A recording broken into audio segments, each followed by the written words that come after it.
यवतमाळ आणि नांदेड जिल्ह्याच्या सीमेवर म्हणजे विदर्भ आणि मराठवाड्याच्या सीमेवर पैनगंगा नदी वाहते आणि याच नदीच्या काठावर पैनगंगा अभयारण्य आहे, जे यवतमाळ आणि नांदेड जिल्ह्याच्या सीमेवर आहे.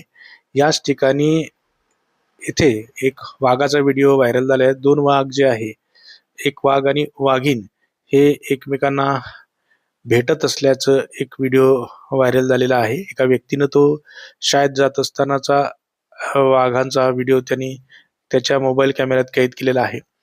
या ठिकाणी जंगल दाट असून सागवानाची मोठ्या प्रमाणात वृक्ष आहे, जैवविविधता मोठ्या प्रमाणात आहे आणि त्या ठिकाणी आता वाघ आणि एक वाघीण त्या ठिकाणी आल्यानं पैनगंगा अभयारण्याचं मध्ये आता पुढील जैवविविधता अधिक पद्धतीनं चांगली राहील आणि वाघ आणि वाघिणीचं वास्तव या ठिकाणी असल्यामुळं इथलं जंगल सुरक्षित राहील आणि त्यामुळं हे जंगल अधिक संपूर्णरित्या अधिक चांगलं होईल, समृद्ध होईल असा विश्वास व्यक्त केला जातोय.